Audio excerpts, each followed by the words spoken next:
eu acho que, assim, existem, né, essas mães que são narcisistas mesmo, né? Uhum. Mas eu acho que é legal a nossa conversa, porque existem as mães que ela tá ali com uma característicazinha de narcisismo, sabe? Uhum. E eu acho que é legal, porque a pessoa que ela vai hoje ouvir a gente Ela pode se falar, corrigir, ela pode se cara. corrigir, porque assim, por quê? Porque ela tem que perceber isso. Não, peraí, eu tô causando mal pro meu filho, pra minha filha, né? E ela pensar, aí também tô causando mal pra mim. Porque se for essa pessoa narcisista, já é narcisista, caso perdido pra própria. É. E aí eu Mas quero que agora, você diga a pessoa os que ela ainda mecanismos pode de sair dessa defesa. situação, né? Então, assim, aí a gente fala também hoje para as mães que podem sair dessa situação. Eu acho, assim, que é tudo autoanálise, né? Acho que a gente tem vejo, que né? aprender a fazer essas autoanálises Não, e perceber aprender a eu fazer tenho. reforma íntima. Reforma íntima. Isso você não vai deixar aquela velha história, vai deitar, pensa em tudo que você fez Exatamente. e não tenha medo de pedir desculpas. Eu tenho. Sabe, as pessoas têm aquela coisa, ai, mãe que É. pede desculpa, perde autoridade. Eu acho que não tem nada a Ai, ver, gente. você ganha confiança. Você Esse é exemplo, dá um exemplo, né? Porque a pessoa que ela pede desculpa, ela tá dando Porque exemplo de ninguém é humildade perfeito. também, né? Eu acho que É. a pior droga é achar que a gente tem que ser perfeito.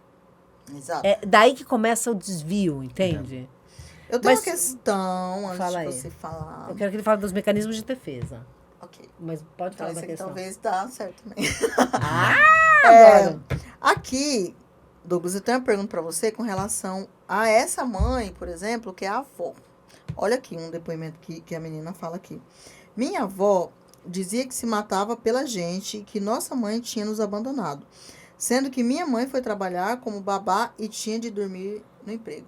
Então, existe essa avó que ela toma o lugar de mãe, Uhum. e aí ela já compete. Eu acho que ela já era uma mãe narcisista, então ela já competia com a mãe. Quando chega o neto que ela toma para si como mãe, aí o estrago tá feito, né? Eu gostaria que você falasse dessa mãe avó aqui. E eu, inclusive, Que é muito conheço, comum. muito comum. E eu conheço alguns casos que foi nesse sentido mesmo, de praticamente tomar, né, o filho, os filhos da filha. E não é um tomar literal, não é ela arrancar da casa e trazer. É essa coisa de, não, pode ir, pode viver sua vida, vai. E a outra pessoa, às vezes, chega um momento que não tem mais recursos de se aproximar desses filhos, né? A nossa realidade, a realidade brasileira, tem muitas histórias de avós que cuidam dos filhos. E essas avós, às vezes, não têm grandes recursos recursos financeiros, educacionais, recursos Sim. emocionais para cuidar desses filhos. São Elas analfabetos emocionais. são. Né? E às vezes vão cometer excessos, vão cometer erros, né? E eu acho que a principal mensagem que dá para deixar aqui é que, assim, muitas vezes você vai encontrar características que são tóxicas na sua mãe, porque a gente encontra, nós também somos, somos. Sim, Mas o que concordo. vai Nós diferenciar somos é o luz e grau sombra, de né? sofrimento, exato, é o grau de sofrimento de quem está ali, é o grau de sofrimento Sim. da vítima. É quando você já não dá conta de se fazer nenhuma escolha sem antes pensar nesse outro que está ali, nessa avó que é narcisista, nesse pai, nessa mãe que é narcisista. Quando você já não dá conta de construir sua própria história, mas viver como uma espécie de obrigatoriedade de continuação daquele outro. Quando você já não dá conta, você precisa muitas vezes mentir coisas que são muito simples e tranquilas para todo mundo, mas você precisa mentir porque você sabe que a reação daquele outro vai ser uma reação agressiva, Ou desproporcional, ruim, né? desproporcional, né? E aí, entrando um pouco na sua pergunta sobre os mecanismos de defesa, o principal mecanismo de defesa é você ter consciência quem você é.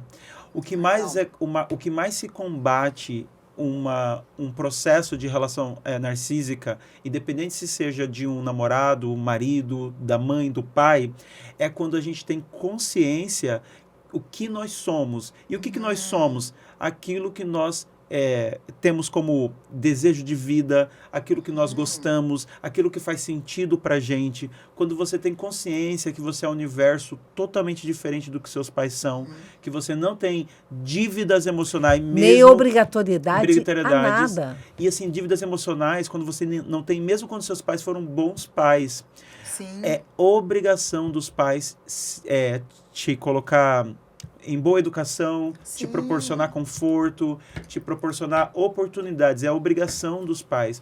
Isso não significa se tornar uma pessoa que é ingrata, mas significa que você não é tem dependente. dívida. Nossa, Isso. Não que é legal, dependente. Você não gostei, tem- hein? Ai, Então, amei. O, Amei, mecanismo, amei. o maior mecanismo de defesa, né, falando sobre isso, é quando a pessoa ela passa a entender que ela é o universo, ela precisa respeitar esse universo.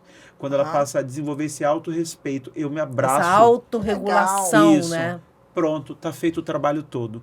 É Que claro legal, que até que chegar a isso é um percurso, um caminho. E muitas vezes ele passa pelo primeiro, que é aceitar com quem você está lidando, que Nossa, não é que culpa legal. sua.